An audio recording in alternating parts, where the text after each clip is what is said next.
Assalamualaikum warahmatullahi wabarakatuh.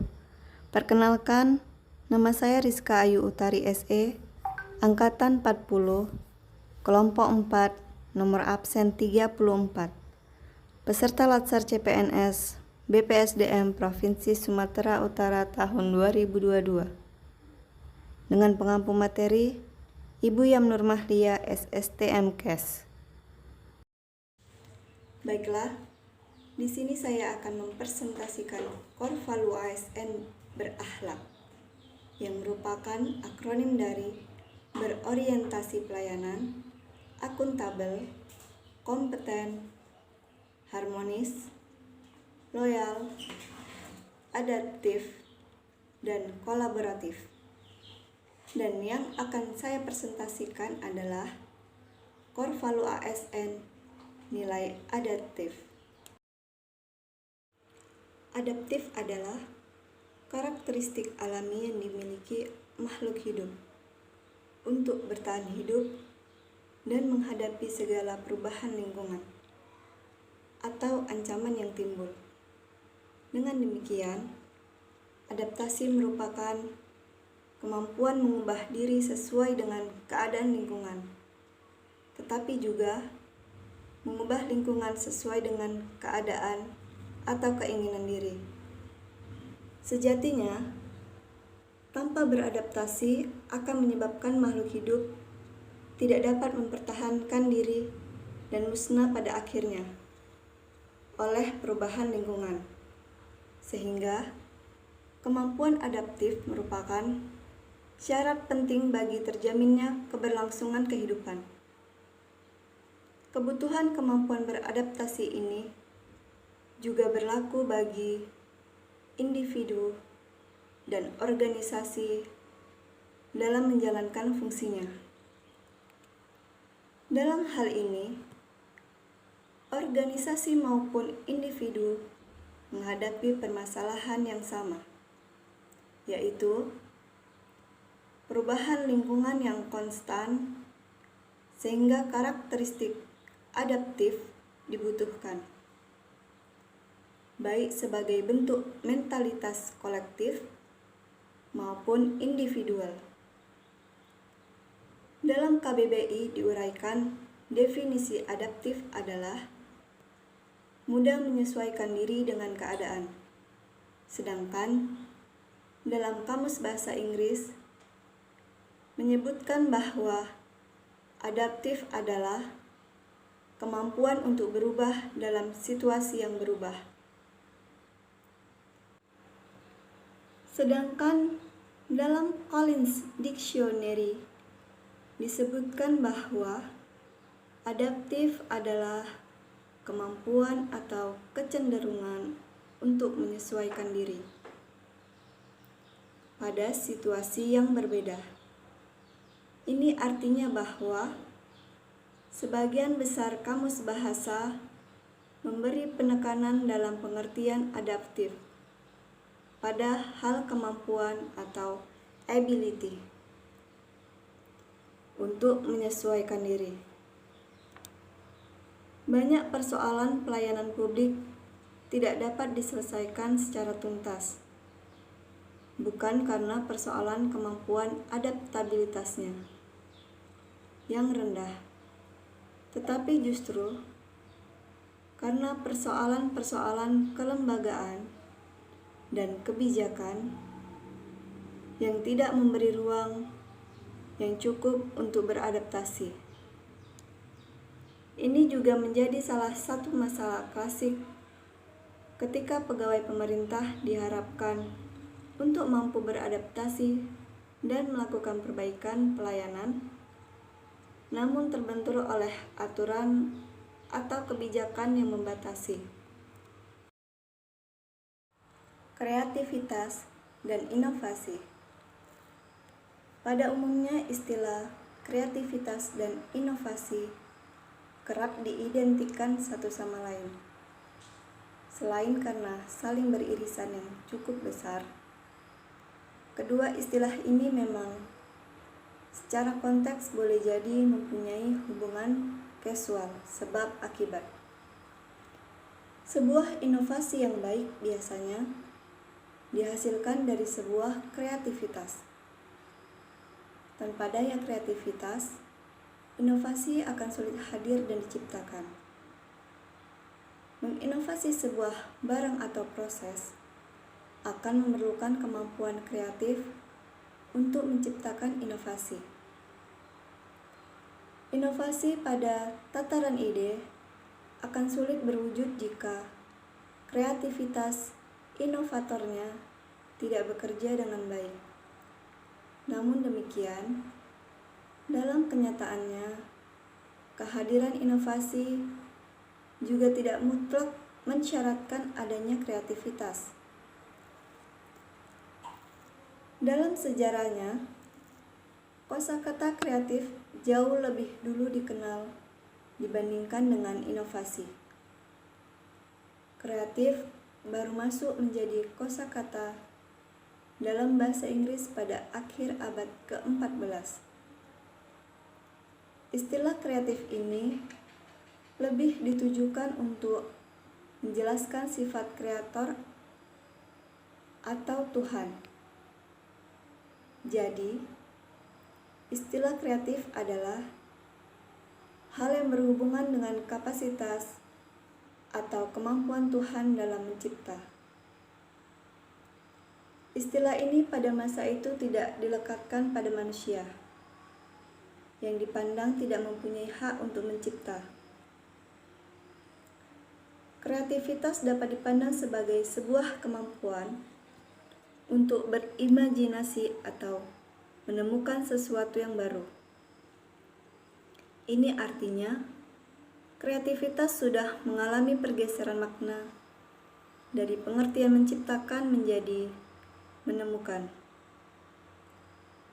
Jadi, bukan kemampuan menciptakan sesuatu dari yang tidak, tetapi kemampuan memunculkan ide dengan cara mengkombinasikan, merubah, atau memanfaatkan kembali ide. Di sisi lain, kreativitas juga dipandang sebagai sebuah sikap, yaitu kemampuan untuk menerima perubahan dan hal-hal baru. Kesediaan menerima ide baru, fleksibel dalam memandang suatu hal, sikap mencari perbaikan. Dengan kata lain, kreativitas juga menjadi bagian dari mentalitas yang terdapat dalam diri seseorang. Kreativitas juga dipandang sebagai sebuah proses pencarian hal-hal baru dalam menyelesaikan atau menghadapi suatu masalah. Ini artinya bahwa kreativitas merupakan kegiatan dengan tujuan untuk menyelesaikan persoalan yang muncul. Dalam ilustrasi ini, dapat diketahui bahwa cara berpikir kreatif sangat berbeda dengan cara berpikir kritis. Kecenderungan berpikir kritis adalah kecenderungan memandang fenomena secara objektif, linear, dan tidak memberikan pilihan. Sementara, kecenderungan cara berpikir kreatif adalah mencari kemungkinan lain. Sangat subjektif, namun memperkaya khazanah yang sudah ada sebelumnya. Ini artinya apabila seseorang lebih sering kritis dalam berpikir dan bertindak, maka dia lebih sering menggunakan otak kirinya daripada otak kanannya. Sebaliknya, seseorang yang cenderung kreatif biasanya lebih sering menggunakan otak kanannya. Bahwa pada dasarnya, kedua jenis berpikir ini tidak saling mengungguli satu sama lain.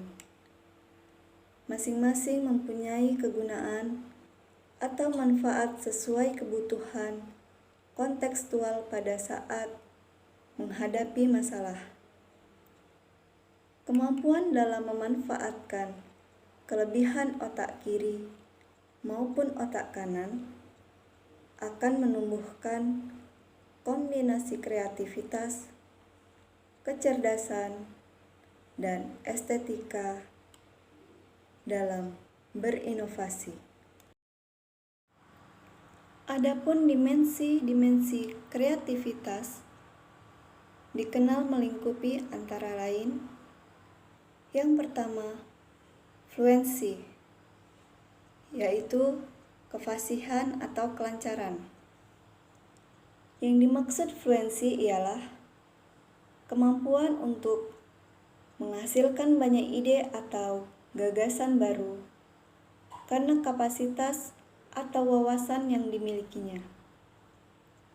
Yang kedua, flexibility atau fleksibilitas, yaitu kemampuan untuk menghasilkan banyak kombinasi dari ide-ide yang berbeda. Yang ketiga, elaboration atau elaborasi, yaitu kemampuan untuk bekerja secara detail dengan kedalaman dan komprehensif. Dan yang keempat, originality atau orisinalitas, yaitu adanya sifat keunikan, novelty, kebaruan dari ide atau gagasan yang dimunculkan. Sehingga dengan demikian, kreativitas adalah sebuah kemampuan, sikap, maupun proses dapat dipandang dalam konteks tersendiri yang terpisah dari inovasi. Sementara dalam dimensinya, nampak adanya keterhubungan langsung antara kreativitas dengan inovasi. Dalam prakteknya, hubungan kausalitas di antara keduanya seringkali tidak terhindarkan. Kreativitas yang terbangun akan mendorong pada kemampuan pegawai yang adaptif terhadap perubahan. Tanpa kreativitas, maka kemampuan beradaptasi dari pegawai akan sangat terbatas. Kreativitas bukan hanya berbicara tentang kemampuan kreatif, tetapi juga bagian dari mentalitas yang harus dibangun, sehingga kapasitas adaptasinya menjadi lebih baik lagi. Organisasi adaptif. Fondasi organisasi adaptif dibentuk dari 3 unsur dasar, yaitu unsur landscape. Unsur landscape terkait dengan bagaimana memahami adanya kebutuhan organisasi untuk beradaptasi dengan lingkungan strategis yang berubah secara konstan. Dinamika dalam perubahan lingkungan strategis ini meliputi bagaimana memahami dunia yang kompleks, memahami prinsip ketidakpastian, dan memahami landscape bisnis. Unsur yang kedua adalah pembelajaran, yang terdiri atas elemen-elemen adaptive organization, yaitu perencanaan beradaptasi, penciptaan budaya adaptif, dan struktur adaptasi. Yang terakhir adalah unsur kepemimpinan, yaitu yang menjalankan peran penting dalam membentuk adaptive organization. Organisasi adaptif esensinya adalah organisasi yang terus melakukan perubahan, mengikuti perubahan lingkungan strategisnya. 9 elemen budaya adaptif menurut Manajemen Advisory Service UK yang perlu menjadi fondasi ketika sebuah organisasi akan mempraktekkannya, yaitu yang pertama, purpose. Organisasi beradaptasi karena memiliki tujuan yang hendak dicapai. Demikian pula dengan organisasi pemerintah yang mempunyai tujuan-tujuan penyelenggaraan fungsinya yang sudah ditetapkan oleh peraturan perundangan. Penetapan tujuan organisasi menjadi elemen budaya adaptif pertama yang diperlukan, di mana pencapaiannya akan sangat dipengaruhi oleh variabel lingkungan. Yang kedua, cultural values. Organisasi pemerintah mengembang nilai-nilai budaya organisasional yang sesuai dengan karakteristik tugas dan fungsinya. Demikian pula dengan ASN, sebagai individu yang mempunyai nilai-nilai yang tersemat dalam budaya kerjanya, sehingga dituntut untuk mengaplikasikannya agar dapat memberikan pelayanan yang maksimal dan berkualitas. Yang ketiga, vision. Visi menjelaskan apa yang hendak dituju yang tergambar dalam kerangka pikir dan terjemahkan dalam kerangka kerja yang digunakan dalam organisasi. Yang keempat, corporate values. Seperti halnya nilai budaya organisasi di atas, maka nilai-nilai korporat juga menjadi fondasi penting dalam membangun budaya adaptif dalam organisasi. Yang kelima, corporate strategi. Visi dan values menjadi landasan untuk dibangunnya strategi-strategi yang lebih operasional untuk menjalankan tugas dan fungsi organisasi secara terstruktur, efisien, dan efektif. Yang keenam, struktur.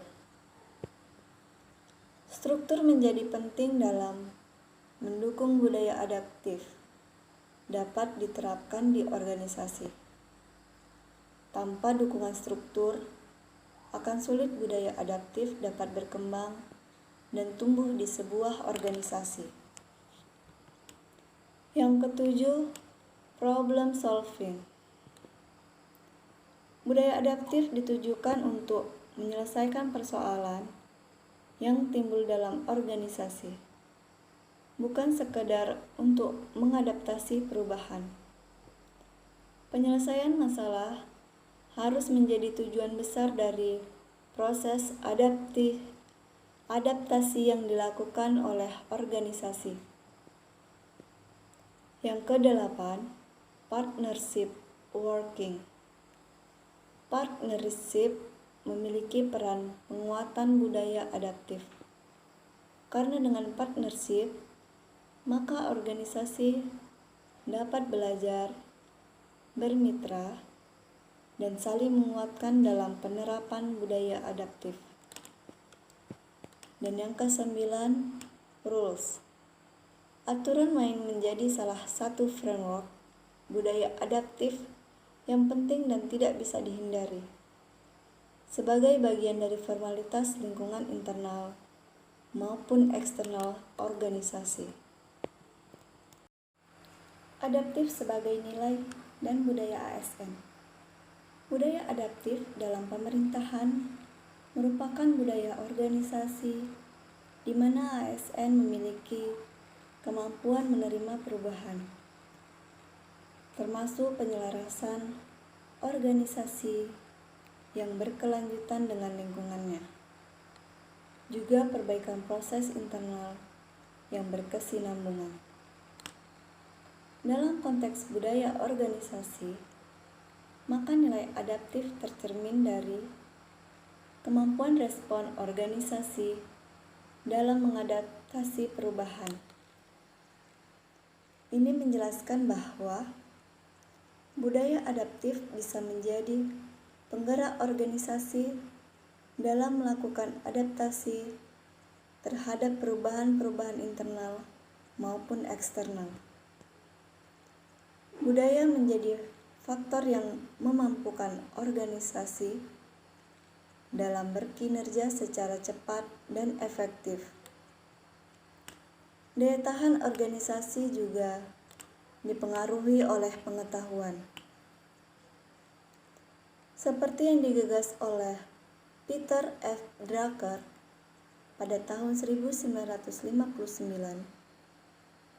melalui istilah terkenalnya yaitu knowledge worker, sebagai sebutan terhadap anggota organisasi yang berkontribusi signifikan terhadap keunggulan organisasi karena pengetahuan yang dimilikinya. Lebih lanjut, Peter Drucker mengatakan bahaya terbesar sewaktu organisasi menghadapi goncangan bukanlah pada besarnya goncangan yang dihadapi, melainkan pada penggunaan pengetahuan yang sudah kadaluarsa. Panduan perilaku adaptif. Yang pertama, perilaku adaptif lembaga atau organisasional. Organisasi adaptif yaitu organisasi yang memiliki kemampuan untuk merespon perubahan lingkungan dan mengikuti harapan stakeholder dengan cepat dan fleksibel. Organisasi adaptif sebagaimana yang disebutkan tidak terlepas dari budaya adaptif. Budaya adaptif adalah budaya organisasi di mana karyawannya menerima perubahan, termasuk organisasi penyelamatan yang memelihara lingkungan. Yang kedua, perilaku adaptif individual. Selain berlaku pada lembaga atau organisasi, perilaku adaptif juga berlaku dan dituntut terjadi pada individu. Individu atau sumber daya manusia yang adaptif dan terampil kian dibutuhkan dunia kerja ataupun industri yang juga semakin kompetitif. Karenanya, memiliki soft skill dan kualifikasi mumpuni pada spesifikasi bidang tertentu serta mampu mentransformasikan teknologi menjadi produk nyata dengan nilai ekonomi tinggi menjadi syarat SDM unggul tersebut. Menurut Mendikbud Nadiem Makarim, revolusi industri 4.0 menciptakan permintaan jutaan pekerjaan baru untuk memenuhi potensi dan aspirasi masyarakat. Namun, pada saat bersamaan, perkembangan ini juga mengubah peta pekerjaan dan kebutuhan kompetensi. Pergeseran kebutuhan kompetensi ini dijelaskan Nadiem sebagai salah satu dampak dari dua faktor, yaitu perkembangan teknologi dalam bentuk digital automasi dan robotisasi, serta resesi global yang merupakan kombinasi dahsyat atau double disruption yang mengubah landscape pekerjaan di masa depan. Hal ini sesuai dengan hasil riset terbaru bertajuk Future Job Report 2020 yang dirilis oleh World Economic Forum yang mengungkapkan pergeseran dan perubahan yang terjadi antara manusia, mesin, dan algoritma membuat 85 juta pekerjaan di dunia akan hilang dalam waktu 5 tahun ke depan. Sementara itu, sebanyak 97 juta pekerjaan baru yang lebih adaptif akan tumbuh mengisi industri. Yang ketiga, menciptakan tempat di mana karyawan dapat berlatih berpikir adaptif. Kepemimpinan harus menciptakan ruang dan waktu untuk inovasi.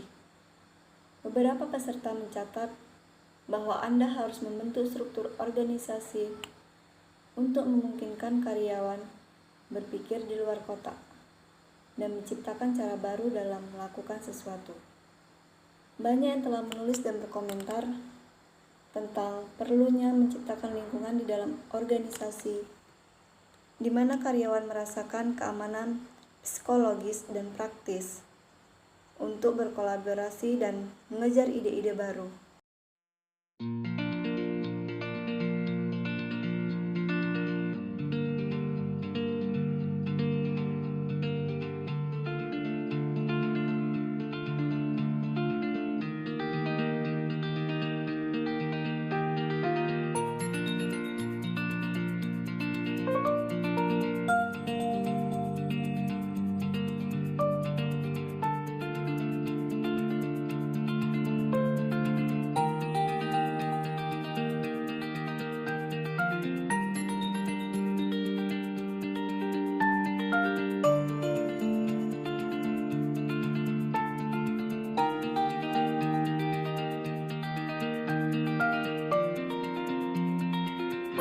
Sekian presentasi dari saya.